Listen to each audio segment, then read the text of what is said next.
ಪ್ರತಿಯೊಬ್ಬ ವ್ಯಕ್ತಿ ಈ ಪ್ರಪಂಚಕ್ಕೆ ಬಂದಾಗ ಅವನಿಗೆ ಒಂದು ನಿರ್ದಿಷ್ಟವಾದ ಕಾರ್ಯವನ್ನು ವಹಿಸಿರುತ್ತದೆ. ನಾವೆಲ್ಲರೂ ಬಂದಿದ್ದೇವೆ. ಇಲ್ಲಿ ನಾವು ಒಂದು 50 ಜನ ಕೂತ್ಕೊಂಡಿದ್ದೇವೆ. ಈಗ ಲಕ್ಷಗಟ್ಟಲೆ ಜನ ಹೊರಗಡೆ ಅಡ್ಡಾಡ್ತಾ ಇದ್ದಾರೆ. ಅವರು ಈ ಕಡೆ ತಿರುಗಿ ಸಹಿತ ನೋಡ್ತಾ ಇಲ್ಲ. ಯಾಕೆ? ನಮಗಷ್ಟೇ ಇದು ಬರೆದು ಕೊಟ್ಟಿದೆಯಾ? ನಾವಷ್ಟೇ ಇಲ್ಲಿ ಕೂಡಬೇಕಂತ ಹೇಳಿದೆಯಾ ಯಾರಾದರೂ? ಪ್ರತಿಯೊಬ್ಬ ವ್ಯಕ್ತಿಗೆ ಅವನ ಜೀವನದಲ್ಲಿ ಒಂದು ಅವಕಾಶಗಳು ದೊರೆಯುತ್ತವೆ. ಅದನ್ನು ನಾವು ಅರ್ಥ ಮಾಡಿಕೊಳ್ಬೇಕು. ನಾವು ಸುಮ್ಮನೆ ಬಂದು ಕುಂತಿಲ್ಲ. ನಮಗೆ ಒಂದು ಕಾರ್ಯ ನಿರ್ವಹಿಸೋಕ್ಕೆ ಒಂದು ಜವಾಬ್ದಾರಿ ಇದೆ. ಆ ಜವಾಬ್ದಾರಿಯನ್ನು ಕೊಟ್ಟವರು ಯಾರು? ಮಹಾತ್ಮರು. ನಿರ್ದಿಷ್ಟ ಕಾರ್ಯ. ನನಗೆ ಉಪನ್ಯಾಸ ಮಾಡೋ ಅನ್ನೋ ಕಾರ್ಯ ಕೊಟ್ಟಿರ್ಬೋದು, ಇನ್ನೊಬ್ಬರಿಗೆ ಯಾವುದೋ ಒಂದು ಸೇವೆ ಮಾಡುವ ಕಾರ್ಯ ವಹಿಸಿರ್ಬೋದು. ಪ್ರತಿಯೊಬ್ಬರು ಎಲ್ಲರೂ ಒಂದೇ ಕಾರ್ಯ ಮಾಡ್ತಾ ಇಲ್ಲ. ನಮಗೆ ನಮ್ಮ ಪರಿಸರಕ್ಕೆ ತಕ್ಕಂತೆ, ಅವಶ್ಯಕತೆಗೆ ತಕ್ಕಂತೆ ನಾವು ಕಾರ್ಯವನ್ನು ನಿರ್ವಹಿಸುತ್ತಾ ಹೋಗುತ್ತೇವೆ. ಅಂದರೆ we are not waste products. ನಾವು ಏನು ಕೆಲಸ ಇಲ್ಲದವರು ಅಲ್ಲ. ನಮಗೆಲ್ಲರಿಗೂ ಒಂದೊಂದು ಜವಾಬ್ದಾರಿ ಇದೆ. ಇದನ್ನು ಈ ಆಧ್ಯಾತ್ಮ ಸಂಸ್ಥೆ ನಮ್ಮ ಅರಿವಿಗೆ ತರಲು ಪ್ರಯತ್ನ ಮಾಡ್ತಾ ಇದೆ. ಇದು ಕೇವಲ ಒಂದು ಆಧ್ಯಾತ್ಮ ಸಂಸ್ಥೆ ಅಲ್ಲ, ಥಿಯೋಸಾಫಿಕಲ್ ಸೊಸೈಟಿ. ನಮಗೆ ಗೊತ್ತಿದೆ ಜಗತ್ತಿನಲ್ಲಿ ಗೊಂದಲ ಇದೆ, ದ್ವೇಷ ಇದೆ, ಅಸಹನೆ ಇದೆ, ಹೊಡೆದಾಟ ಇದೆ. ನಾವು ನೋಡ್ತಾ ಇದ್ದೀವಿ ಪ್ರತಿನಿತ್ಯ. ಈಗಂತೂ ಇತ್ತೀಚೆಗೆ ಸದ್ಯದಲ್ಲಿ ಪ್ರಸ್ತುತ ಪರಿಸ್ಥಿತಿಯಲ್ಲಿ ಯುದ್ಧಗಳು ನಡೀತಾ ಇದ್ದಾವೆ. ಈ ಯುದ್ಧಗಳು ಈಗಿನ ಪರಿಸ್ಥಿತಿಯಲ್ಲಿ ಅಷ್ಟೇ ಅಲ್ಲ, ಹಿಂದೆ ಯಾವ ಕಾಲದಲ್ಲೂ ಇದ್ದು, ಎಲ್ಲ ಕಾಲದಲ್ಲಿ ಯುದ್ಧ ನಡೆದು, ಎಲ್ಲ ಕಾಲದಲ್ಲಿ ಗೊಂದಲಗಳಿದ್ದವು, ಎಲ್ಲ ಕಾಲದಲ್ಲಿ ಘರ್ಷಣೆಗಳಿದ್ದವು. ಇವೆಲ್ಲ ಗೊಂದಲಗಳ ಮಧ್ಯೆ ನಾವು ಏನನ್ನೋ ಹುಡುಕ್ತಾ ಇದ್ದೇವೆ, ಏನನ್ನೋ ಅನ್ವೇಷಣೆ ಮಾಡ್ತಾ ಇದ್ದೇವೆ. ಏನು ಅನ್ವೇಷಣೆ ಮಾಡ್ತಾ ಇದ್ದೇವೆ? ನಾವು ಏನೋ ಹುಡುಕ್ತಾ ಇದ್ದೇವೆ. ಈಗ ದುಃಖದ ನಡುವೆ ಸುಖವನ್ನು ಹುಡುಕ್ತಾ ಇದ್ದೇವೆ, ಅಶಾಂತಿಯ ನಡುವೆ ಶಾಂತಿಯನ್ನು ಹುಡುಕ್ತಾ ಇದ್ದೇವೆ, ದುಃಖ ಬೇಡ ಅಂತ ಪ್ರಯತ್ನ ಮಾಡ್ತಾ ಇದ್ದೇವೆ, ಸಂತೋಷ ಬೇಕು ಅಂತ ಅದಕ್ಕೆ ಹೋರಾಡ್ತಾ ಇದ್ದೇವೆ. ಈ ಜಗತ್ತಿನಲ್ಲಿ ನೋಡಿದರೆ ಇವೆಲ್ಲ ಗೊಂದಲಗಳನ್ನು ನಾವು ನೋಡ್ತಾ ಇದ್ದೇವೆ. ಈ ಗೊಂದಲಗಳ ಮಧ್ಯೆ ನಾವು ಜೀವಿಸ್ತಾ ಇದ್ದೇವೆ. ಯಾತಕ್ಕಾಗಿ? ನಮಗೆ ಒಂದು ನಿರ್ದಿಷ್ಟವಾದ ಗುರಿ ಇದೆ. ಆ ಗುರಿ ಏನು? ನಮ್ಮ ಗುರಿ ಏನು? ನಾವು ಹುಟ್ಟಿದ್ದೀವಲ್ಲ, ನಮ್ಮ ಗುರಿ ಏನು? ಹೇಗಾದರೂ ಹುಟ್ಟಿದ್ದೇವೆ, ಹೇಗೋ ಒಂದು ಕೆಲಸ ಮಾಡೋದು, ಹೇಗೋ ಬದುಕ್ತಾ ಇದ್ದೇವೆ, ಹೇಗೋ ಜೀವನ ನಡೆಸ್ತಾ ಇದ್ದೇವೆ. 60, 70, 80 ವರ್ಷ ಆದಮೇಲೆ ಒಂದು ದಿವಸ ಈ ಸ್ಥೂಲ ದೇಹ ಬಿಟ್ಟು ಹೋಗೋದು. ಇಷ್ಟೇ ನಮ್ಮ ಗುರಿ? ಮನುಷ್ಯನ ಗುರಿ ಇಷ್ಟೇನಾ? ಅಥವಾ ಇದಕ್ಕಿಂತಲೂ ಹೆಚ್ಚಿಗೆ ಏನಾದರೂ ಇದೆಯಾ? ಹುಟ್ಟಿದ್ದೀವಿ, 60, 70 ವರ್ಷ ಬದುಕೋದು, ಒಂದು ದಿವಸ ಸತ್ತು ಹೋಗೋದು. ಇಷ್ಟೇನಾ ನಮ್ಮ ಜೀವನದ ಗುರಿ? ಅಥವಾ ಇದಕ್ಕಿಂತಲೂ ಹೆಚ್ಚಿನದು ಏನಾದರೂ ಒಂದು ಹೊಂದಬೇಕು ಅನ್ನುವ ಆಸೆ ಇದೆಯಾ? ಅಪೇಕ್ಷೆ ಇದೆಯಾ? ನಾನು ಪ್ರಶ್ನೆ ಕೇಳ್ತಾ ಇದ್ದೀನಿ ನಿಮಗೆ. ಏನಿದೆ? ಏನು ಅಪೇಕ್ಷೆ ಇದೆ ನಮಗೆ? ಪರಮಾತ್ಮನಲ್ಲಿ ಸೇರಬೇಕು. ನಾವು ಕೂಡ ಅವನ ಕಿಡಿಯನ್ನು ಹಂಚ್ಕೊಂಡು ಬಂದಿದ್ದೀವಿ. ನಾವು ಒಂದಲ್ಲ ಒಂದು ದಿವಸ ಅವನಲ್ಲಿ ಹೋಗಬೇಕು. ಪರಮಾತ್ಮ ಯಾರು? ಪರಮಾತ್ಮನೇ ಈಶ್ವರ. ಇದೇ ನಮಗೆ ಗೊಂದಲ ಉಂಟು ಮಾಡಿರೋದು. ನಮಗೆ ಪರಮಾತ್ಮನ ವಿವಿಧ ರೂಪಗಳಲ್ಲಿ ನಾವೇ ಸೃಷ್ಟಿ ಮಾಡಿಕೊಂಡಿದ್ದೇವೆ. ನಮಗೆ ಮೂಲ ಉದ್ದೇಶ ಇರೋದು ಒಂದು ಚೈತನ್ಯ ಇದೆ, ಏನೋ ಒಂದು ನಮ್ಮನ್ನು ಮೀರಿದ್ದು ಇದೆ, ಅದು ನಮಗೆ ಗೊತ್ತಿಲ್ಲ. ನಮ್ಮ ಪ್ರಜ್ಞೆಗೆ ಮೀರಿದ್ದು ಯಾವುದೋ ಒಂದು ಇದೆ, ಹೌದಾ ಅಲ್ವೋ? ಇದೆ, ಆದರೆ ಅದು ನಮ್ಮ ಅರಿವಿಗೆ ಬಂದಿಲ್ಲ, ಇನ್ನೂ ಬಂದಿಲ್ಲ. ಅದರ ಅನ್ವೇಷಣೆ ಮಾಡುತ್ತಾ ಇದ್ದೇವೆ, ಅದನ್ನು ಹುಡುಕ್ತಾ ಇದ್ದೇವೆ, ಅದನ್ನು ಹುಡುಕಲಿಕ್ಕೆ ಪ್ರಯತ್ನ ಮಾಡ್ತಾ ಇದ್ದೇವೆ. ಇನ್ನೂ ಹುಡುಕ್ತಾ ಇಲ್ಲ. ಸಾವಿರಾರು ವರ್ಷಗಳಿಂದ, 3000 ವರ್ಷಗಳು, 4000 ವರ್ಷಗಳಿಂದ ಅನೇಕ ಮಹಾತ್ಮರು, ಅನೇಕ ಶರಣರು, ಅನೇಕ ಸಂತರು ಈ ಭೂಲೋಕಕ್ಕೆ ಬಂದು ಏನು ಮಾಡಿದರು? ನಮಗೆ ಮಾರ್ಗದರ್ಶನ ನೀಡಲಿಕ್ಕೆ ಪ್ರಯತ್ನ ಮಾಡಿದರು.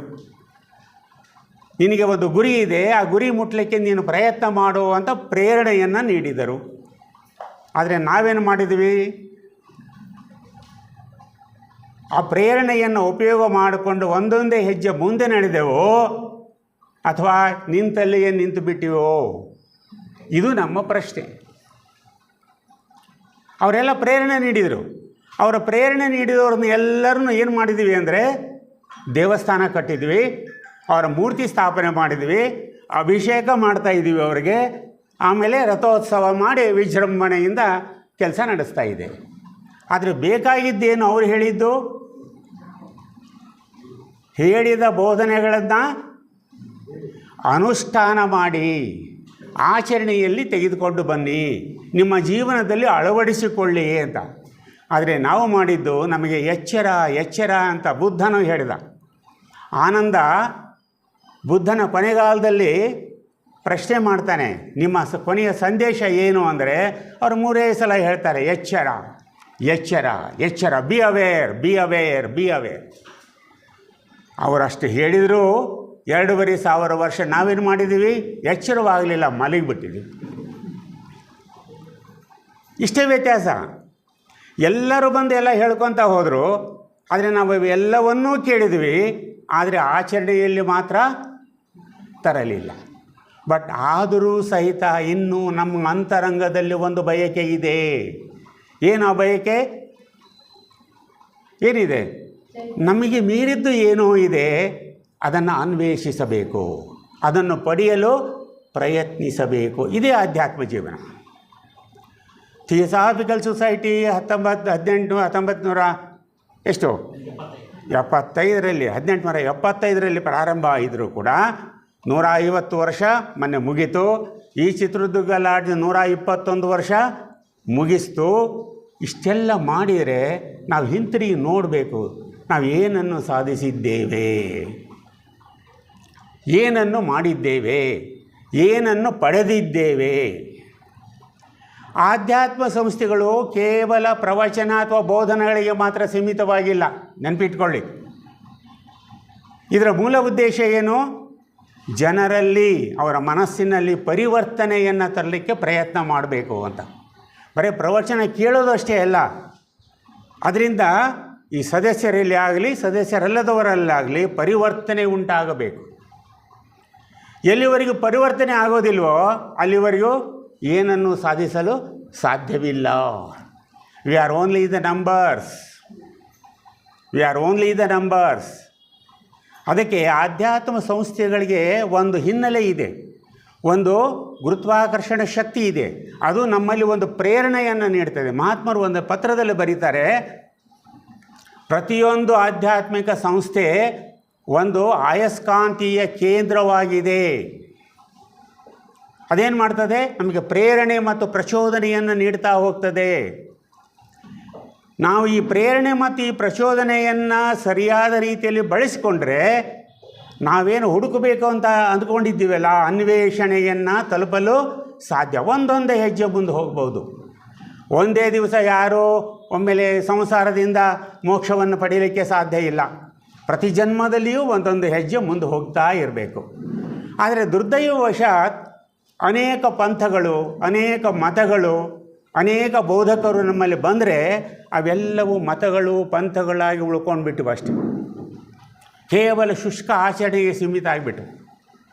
ಅದಕ್ಕಾಗಿಯೇ ಅಂತಹ ಸಂದರ್ಭದಲ್ಲಿ ಥಿಯೋಸಾಫಿಕಲ್ ಸೊಸೈಟಿ ಸ್ಥಾಪನೆಯಾಯಿತು. ಥಿಯೋಸಾಫಿಕಲ್ ಸೊಸೈಟಿಯ ಮೂಲ ಉದ್ದೇಶ ಏನು? ವಿಶ್ವ ಸಹೋದರತ್ವವನ್ನು ಸ್ಥಾಪಿಸುವುದು. ಅದು ಒಂದೇ ಅಲ್ಲ, ಜನರಲ್ಲಿ ವೈಚಾರಿಕತೆಯನ್ನು ಹೆಚ್ಚಿಸುವುದು. ಅದರ ಜೊತೆಗೆ ವೈಜ್ಞಾನಿಕವಾಗಿ ಎಲ್ಲವನ್ನೂ ವಿಶ್ಲೇಷಣೆ ಮಾಡುವುದು.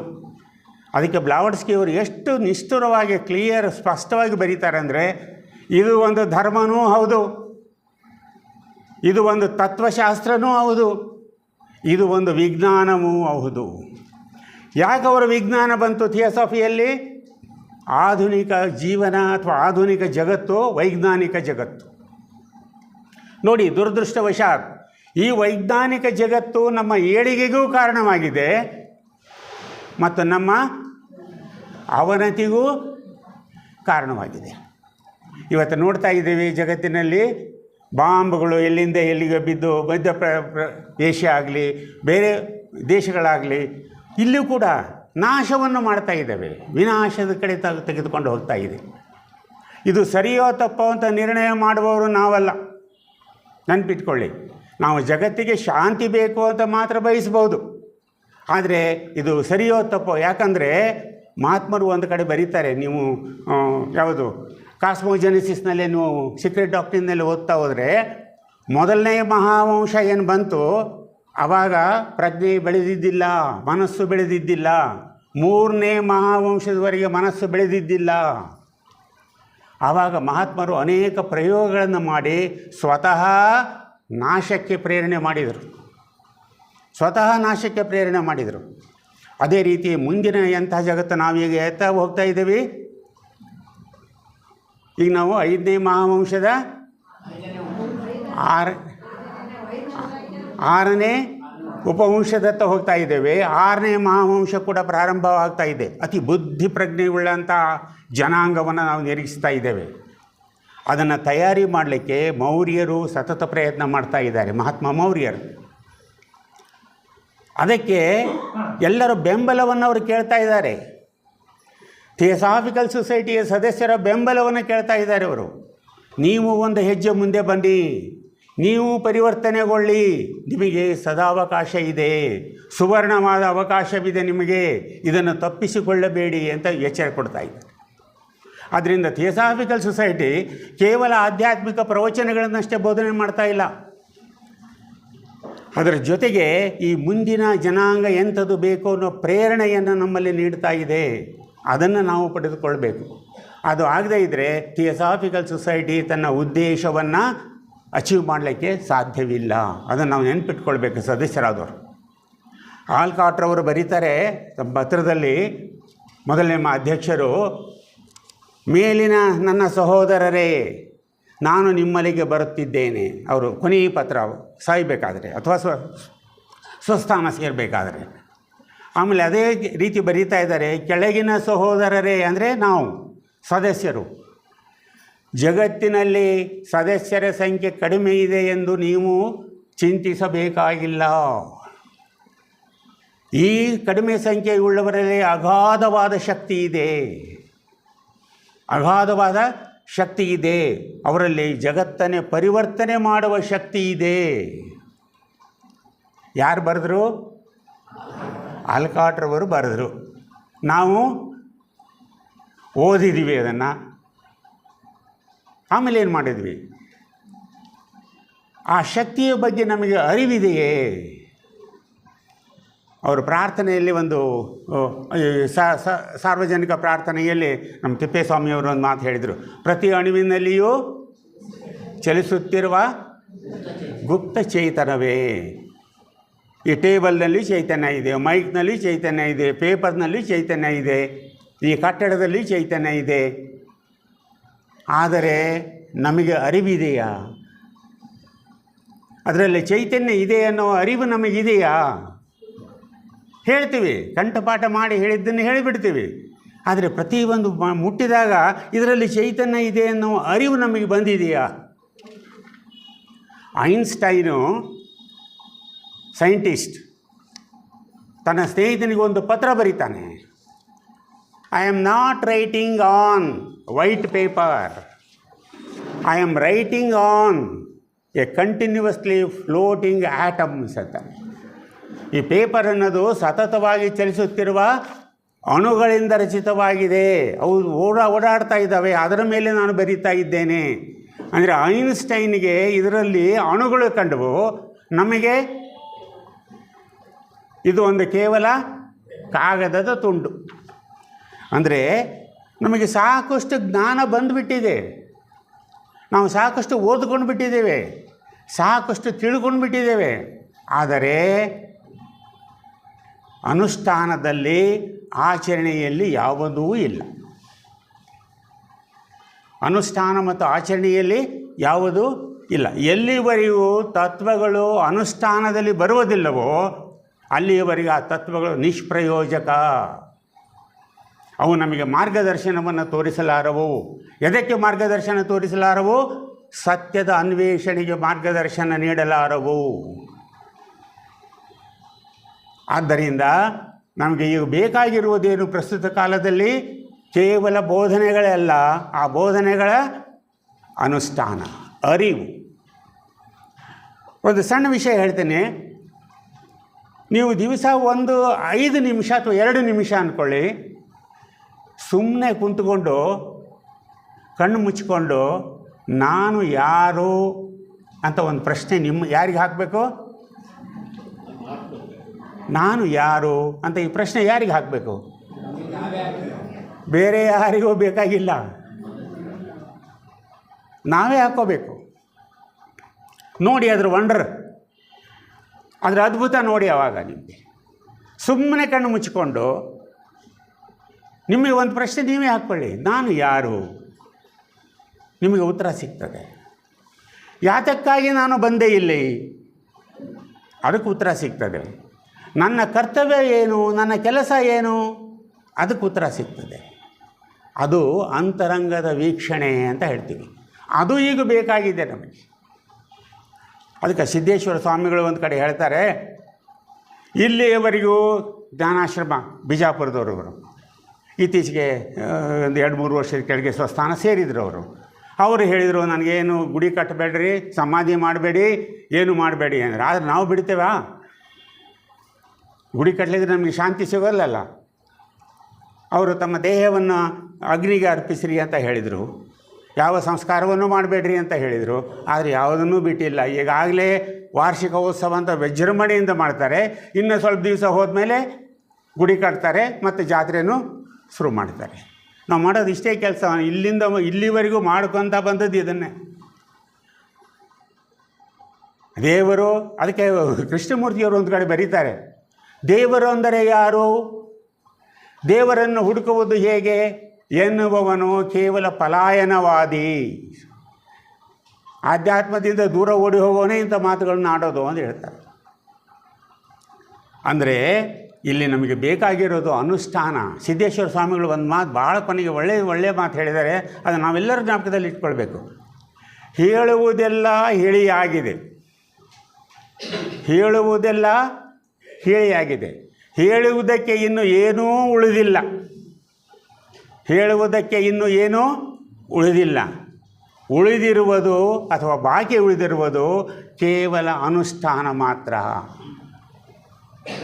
ಅದನ್ನು ಆಚರಣೆಯಲ್ಲಿ ತರೋದಕ್ಕೆ ನಾವು ಪ್ರಯತ್ನ ಮಾಡ್ತಾ ಇಲ್ಲ, ಸುಮ್ಮನೆ ಕೇಳ್ತಾ ಇದ್ದೇವೆ, ಭಾಳ ಚೆನ್ನಾಗಿದೆ ಅಂತ ಹೇಳ್ತಾ ಇದ್ದೇವೆ. ಆದರೆ ಆಚರಣೆಯ ಸಮಸ್ಯೆ ಬಂದಾಗ ನಾವು ಹಿಂಜರಿತೇವೆ. ಇದು ನಮ್ಮ ದೌರ್ಬಲ್ಯ. ಎಲ್ಲಿವರೆಗೂ ಈ ದೌರ್ಬಲ್ಯ ನಮ್ಮಲ್ಲಿ ಇರುತ್ತದೆ, ನಾವು ಆಧ್ಯಾತ್ಮ ಪ್ರಪಂಚಕ್ಕೆ ಪ್ರವೇಶ ಮಾಡಲು ಸಾಧ್ಯವಿಲ್ಲ. ಆಧ್ಯಾತ್ಮ ಸಂಸ್ಥೆಗಳಿಗೆ ಸದಸ್ಯರಾಗಬಹುದು, ಆದರೆ ನಾವು ವೈಯಕ್ತಿಕವಾಗಿ ಆಧ್ಯಾತ್ಮ ಪ್ರಪಂಚಕ್ಕೆ ಪ್ರವೇಶ ಮಾಡಲಿಕ್ಕೆ ಸಾಧ್ಯ ಇಲ್ಲ. ಎಲ್ಲಿವರೆಗೂ ಸಾಧ್ಯ ಇಲ್ಲ? ಎಲ್ಲಿಯವರೆಗೂ ನಾವು ಅನುಷ್ಠಾನಶೀಲರಾಗುವುದಿಲ್ಲವೋ, ಎಲ್ಲಿಯವರೆಗೂ ಈ ತತ್ವಗಳನ್ನು ಆಚರಣೆಯಲ್ಲಿ ತರುವುದಿಲ್ಲವೋ, ಅಲ್ಲಿವರೆಗೂ ನಾವು ಅನುಷ್ಠಾನಶೀಲರಾಗಲಿಕ್ಕೆ ಸಾಧ್ಯ ಇಲ್ಲ, ಅಥವಾ ಆಧ್ಯಾತ್ಮ ಪ್ರಪಂಚಕ್ಕೆ ಸೇರಲಿಕ್ಕೆ ಸಾಧ್ಯವಿಲ್ಲ.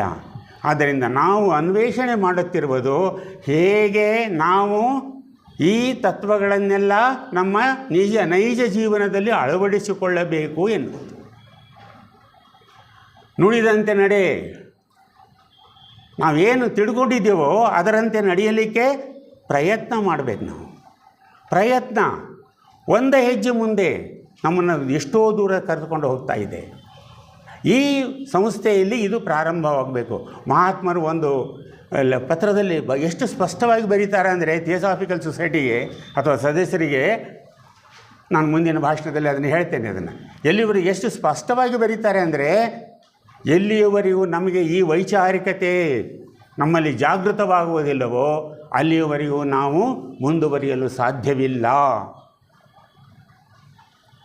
ಆದ್ದರಿಂದ ಈಗಿನ ಜನಾಂಗಕ್ಕೆ ಬೇಕಾಗಿರುವುದೇನು? ಕೇವಲ ವೈಜ್ಞಾನಿಕ ವಿಶ್ಲೇಷಣೆ ಅಷ್ಟೇ ಅಲ್ಲ, ಆಚರಣೆ, ಅನುಷ್ಠಾನ. ಅನುಷ್ಠಾನ ಅಂದರೆ ಒಮ್ಮೆಲೆ ನಾವು ಸಂತರಾಗಲಿಕ್ಕೆ ಸಾಧ್ಯ ಅಂತ ಪ್ರಶ್ನೆ ಕೇಳ್ತಾರೆ. ಬೇಕಾಗಿಲ್ಲ, ಒಂದು ಸಣ್ಣ ಹೆಜ್ಜೆ ಮುಂದೆ ಇಡಬೇಕಷ್ಟೆ. ಒಂದು ಸಣ್ಣ ಹೆಜ್ಜೆ ಮುಂದೆ ಇಡಬೇಕು, ಒಂದೊಂದೇ ಹೆಜ್ಜೆ ಮುಂದೆ ಇಡಬೇಕು. ಅದು ನಮ್ಮನ್ನು ಬಹಳ ದೂರಕ್ಕೆ ಕೊಂಡೊಯ್ಯುತ್ತದೆ. ಆದ್ದರಿಂದ ಇಂತಹ ಸಂಸ್ಥೆಯಲ್ಲಿ ಈಗ ನಮಗೆ ಬೇಕಾಗಿರುವುದೇನು? ಆಚರಣೆ. ಆಚರಣೆ, ಅನುಷ್ಠಾನ, ಪರಿವರ್ತನೆ, ಟ್ರಾನ್ಸ್ಫಾರ್ಮೇಷನ್. ಇದನ್ನೇ ಜಿಡ್ಡು ಕೃಷ್ಣಮೂರ್ತಿಯವರು ಸಾಕಷ್ಟು ಸಲ ಹೇಳಿದ್ದಾರೆ. ಟ್ರಾನ್ಸ್ಫಾರ್ಮ್ ಯುವರ್ ಸೆಲ್ಫ್ ಅಂತಾರೆ ಅವರು. ನಿನ್ನನ್ನು ನೀನು ಬದಲಾಯಿಸಿಕೊಂಡು ನೋಡು. ಅದಕ್ಕೆ ಪ್ರಫುಲ್ ಜೈಕರ್ ಅವರು ಒಂದು ಪ್ರಶ್ನೆ ಕೇಳ್ತಾರೆ ಕೃಷ್ಣಮೂರ್ತಿಯವರಿಗೆ. ಪ್ರಶ್ನೆ ಏನು ಅಂದರೆ, ಈಗ ಪರಿವರ್ತನೆ ಅಂತ ಹೇಳ್ತೀರಲ್ಲ ನೀವು, ನಾನೊಬ್ಬರೇ ಪರಿವರ್ತನೆ ಆದರೆ ಸಾಕಾ? ಏನಾಗ್ತದೆ ಅದರಿಂದ? ನಾನು ಒಬ್ಬ ವ್ಯಕ್ತಿ ಬದಲಾವಣೆ ಆಗೋದ್ರಿಂದ ಏನು ಜಗತ್ತಿಗೆ ಏನು ಲಾಭ ಆಗ್ತದೆ ಅಂತ ಕೇಳ್ತಾರೆ. ಅದಕ್ಕೆ ಕೃಷ್ಣಮೂರ್ತಿಯವರು ಎಷ್ಟು ನಿಷ್ಠುರವಾಗಿ ಉತ್ತರ ಕೊಡ್ತಾರಂದರೆ, first change yourself then see. ಮೊದಲು ನೀನು ಬದಲಾಗು, ಆಮೇಲೆ ನೋಡು ಏನಾಗ್ತದೆ ಅಂತ. ಬಟ್ ನಮಗೆ ಬದಲಾಗಲಿಕ್ಕೆ ನಾವು ಸಿದ್ಧರಿಲ್ಲ. ಯಾಕೆ? ನಾವು ಬದಲಾಗಲಿಕ್ಕೆ ಸಿದ್ಧರಿದ್ದೇವಾ ಇಲ್ವಾ? ಇಲ್ಲ. ಯಾಕೆ? ನಮ್ಮಲ್ಲಿ ಸ್ವಲ್ಪ ಆದರೂ ಬದಲಾವಣೆ ಬರಬೇಕಲ್ಲ, ಅದಕ್ಕೆ ನಾವು ಸಿದ್ಧರಿಲ್ಲ, ಮಾನಸಿಕವಾಗಿ ಸಿದ್ಧರಿಲ್ಲ. ಯಾಕೆ? ಕಾರಣ ಏನು ಇದಕ್ಕೆ? ನಮ್ಮಲ್ಲಿರುವ ಭಯ. ಎಲ್ಲಿ ಇದ್ದದ್ದನ್ನೆಲ್ಲ ಕಳ್ಕೊಂಡು ಬಿಡ್ತೀವೋ ಅನ್ನೋ ಭಯ. ಆದರೆ ಕಳ್ಕೊಂಡಿರ್ತು ಭಯದಕ್ಕಿಂತಲೂ ನಾವು ಗಳಿಸಿದ್ದೇನು? ಈ ಪ್ರಶ್ನೆಯನ್ನು ಯಾರು ಕೇಳ್ಕೋಬೇಕು? ನಮ್ಮನ್ನು ನಾವೇ ಕೇಳ್ಕೊಳ್ಬೇಕು. ನಾನು ಗಳಿಸಿದ್ದೇನು? ಏನಾದರೂ ನೀನು ಗಳಿಸಿದ್ರಲ್ಲ ನೀನು ಕಳ್ಕೊಳ್ಳೋ ಭಯ ಬರೋದು. ಇಂಥ ಪ್ರಶ್ನೆಗಳನ್ನು ನಮಗೆ ನಾವೇ ಹಾಕ್ಕೊಂಡಾಗ ನಮ್ಮಲ್ಲಿ ಒಂದು ಪ್ರಚೋದನೆ ಬೆಳೀತಾ ಇದೆ, ನಮ್ಮ ವಿಚಾರ ಶಕ್ತಿ ಬೆಳೀತಾ ಇದೆ, ನಮ್ಮ ಬುದ್ಧಿಶಕ್ತಿ ಬೆಳೀತಾ ಇದೆ, ನಮ್ಮನ್ನು ನಾವು ಅಂತರಂಗದಲ್ಲಿ ವೀಕ್ಷಣೆ ಮಾಡ್ಕೊಳ್ಳೋಕ್ಕೆ ಸಾಧ್ಯ ಆಗ್ತಾ ಇದೆ. ಯಾವಾಗ ನೀವು ಅಂತರಂಗದ ವೀಕ್ಷಣೆ ಪ್ರಾರಂಭ ಮಾಡಿದಿರೋ ಸಹಜವಾಗಿ ನಿಮ್ಮಲ್ಲಿ ತನ್ನಷ್ಟಕ್ಕೆ ತಾನೇ ಪರಿವರ್ತನೆ ಉಂಟಾಗ್ತದೆ. ಯಾರು ಹೇಳಬೇಕಾಗಿಲ್ಲ, ಅದಕ್ಕೆ ಯಾರೂ ಸರ್ಟಿಫಿಕೇಟ್ ಕೊಡೋದು ಬೇಕಾಗಿಲ್ಲ. ಆವಾಗ ನೋಡ್ರಿ ನಮ್ಮಲ್ಲಿರುವ ಶಾಂತಿ, ಆನಂದ, ಅದರ ಮಹತ್ವ ಗೊತ್ತಾಗ್ತದೆ. ಈಗ ನಾವು ಬರೀ ಪುಸ್ತಕದಲ್ಲಿ ಶಾಂತಿ, ಆನಂದ ಅಂದ್ರೇನು, ಸಂತೋಷ ಅಂದ್ರೇನು, ದುಃಖ ಬೇಡ, ಇವೆಲ್ಲ ಪುಸ್ತಕದ ಬದನೆಕಾಯಿಗಳು ಅಷ್ಟೇ. ಯಾವಾಗ ನೀವು ನಿಮ್ಮನ್ನು ನೀವು ಒಳಹೊಕ್ಕು ನೋಡಲಿಕ್ಕೆ ಪ್ರಯತ್ನ ಮಾಡ್ತೀರೋ ಆವಾಗ ನಿಮಗೆ ನಿಜವಾದ ಸತ್ಯ ದರ್ಶನ ಪ್ರಾರಂಭವಾಗ್ತದೆ. ಇಂತಹ ಸತ್ಯ ದರ್ಶನ ಈಗಿನ ಆಧ್ಯಾತ್ಮ ಜೀವನಕ್ಕೆ ಅಥವಾ ಪ್ರಪಂಚಕ್ಕೆ ಬೇಕಾಗಿದೆ. ಅದನ್ನು ಯಾರು ಪ್ರಾರಂಭ ಮಾಡಬೇಕು? ಪ್ರಾರಂಭ ಮಾಡುವರು ಯಾರು? ಥಿಯೋಸಾಫಿಕಲ್ ಸೊಸೈಟಿಯ ಸದಸ್ಯರಾದ ನಮ್ಮ ಕರ್ತವ್ಯ ಇದು. ಎಲ್ಲಿವರೆಗೂ ನಾವು ಪರಿವರ್ತನೆ ಆಗೋದಿಲ್ವೋ ಜಗತ್ತು ಪರಿವರ್ತನೆ ಆಗೋದಿಲ್ಲ. ಆದರೆ ನಾವೇನಂತೀವಿ, ನಾವು ಹೀಗೆ ಇರ್ತೀವಿ, ಜಗತ್ತೇ ಪರಿವರ್ತನೆ ಆಗಬೇಕು ಅಂತ. ಸಾಧ್ಯ ಇಲ್ಲ, ಅದು ಸಾಧ್ಯ ಇಲ್ಲ. ಆದ್ದರಿಂದ ಇಂತಹ ಸಂಸ್ಥಾಪನಾ ದಿನಾಚರಣೆಯ ದಿವಸ ನಾವು ನೆನೆಸ್ಕೊಳ್ಬೇಕಾದ್ದೇನು ಅಂದರೆ, ಅಥವಾ ನಾವು ಜ್ಞಾಪಕದಲ್ಲಿ ಇಟ್ಕೊಳ್ಬೇಕಾದ್ದೇನು ಅಂದರೆ, ನಾವು ಥಿಯೋಸಾಫಿಕಲ್ ಸೊಸೈಟಿಯ ಸದಸ್ಯರಾಗಲಿ ಅಥವಾ ಯಾವುದೇ ಆಧ್ಯಾತ್ಮ ಸಂಸ್ಥೆಯ ಸದಸ್ಯರಾಗಿರಲಿ, ನಮ್ಮಲ್ಲಿ ನಾವು ಪರಿವರ್ತನೆಯನ್ನು ತಂದುಕೊಳ್ಳೋಕ್ಕೆ ಪ್ರಯತ್ನ ಮಾಡಬೇಕು. ನಮ್ಮ ಅಂತರಂಗವನ್ನು ನೋಡಲಿಕ್ಕೆ ನಾವು ಪ್ರಾರಂಭ ಮಾಡಬೇಕು ಅನ್ನೋದು ಈ ಸಂಸ್ಥಾಪನೆಯ ದಿನಾಚರಣೆಯ ಮೂಲ ಉದ್ದೇಶ. ಆದ್ದರಿಂದ ದಯವಿಟ್ಟು ದಿನಾಲು 2 ನಿಮಿಷ 5 ನಿಮಿಷ ಸುಮ್ಮನೆ ಕುಳಿತುಕೊಂಡು ಒಂದು ಕಡೆ ಕಣ್ಣು ಮುಚ್ಚಿಕೊಂಡು ನಾನು ಯಾರು, ನಾನು ಯಾಕೆ ಬಂದೆ, ನನ್ನ ಕರ್ತವ್ಯ ಏನು ಅನ್ನೋ ಪ್ರಶ್ನೆಯನ್ನು ನಮಗೆ ನಾವೇ ಕೇಳಿಕೊಂಡ್ರೆ ನಮ್ಮ ಜೀವನದಲ್ಲಿ ಪರಿವರ್ತನೆ ಪ್ರಾರಂಭವಾಗ್ತದೆ ಅಂತ ಹೇಳಿ ಈ ಸಂಸ್ಥಾಪನಾ ದಿನಾಚರಣೆಯ ವಿಷಯವನ್ನು ಇಲ್ಲಿಗೆ ಮುಗಿಸ್ತಾ ಇದ್ದೇನೆ. ನಮಸ್ಕಾರ.